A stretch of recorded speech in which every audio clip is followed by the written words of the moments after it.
This is the start of our video. Lewis hasn't had coffee yet. I have. It didn't make a difference is the problem. Okay.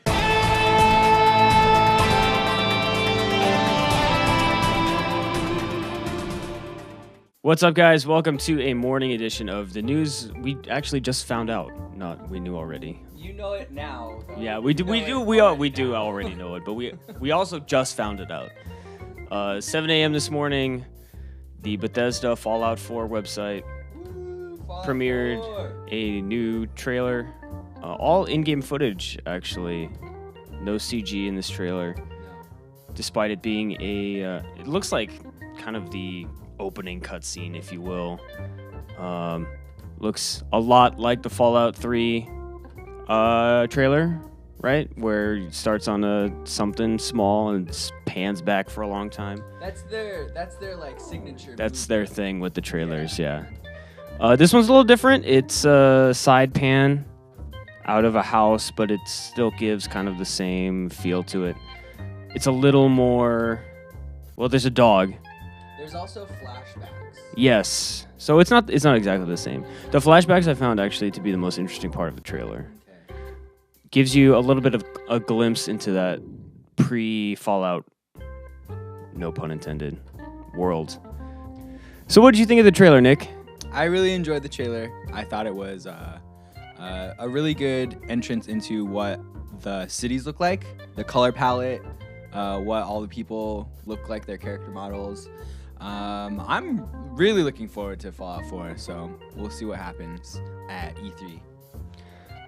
Yeah, I thought the trailer was pretty good. Some of the modeling looks... it's hard because we're coming off the heels of Witcher, which is like one of the best looking games ever made. This is not a knock. It is not The Witcher, graphically. No, it's not. Nothing can ever be The Witcher. BTW. So... The dog looked a little flat. I thought the environments looked really good, and then the dog looked kind of flat.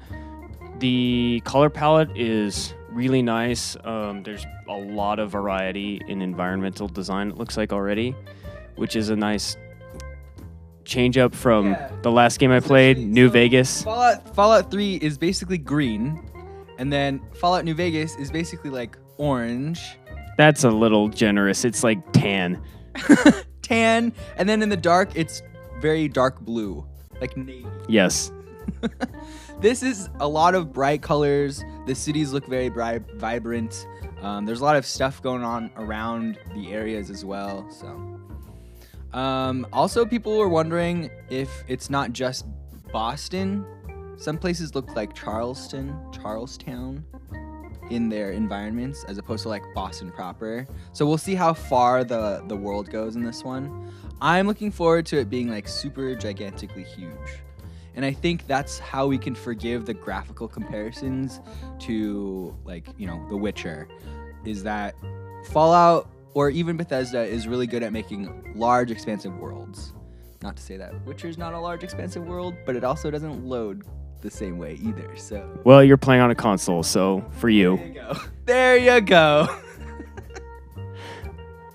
I also thought it was interesting. It looks like there's a little bit less of the super heavy 60s aesthetic, which is explained in their lore, where the Fallout timeline diverges from our own.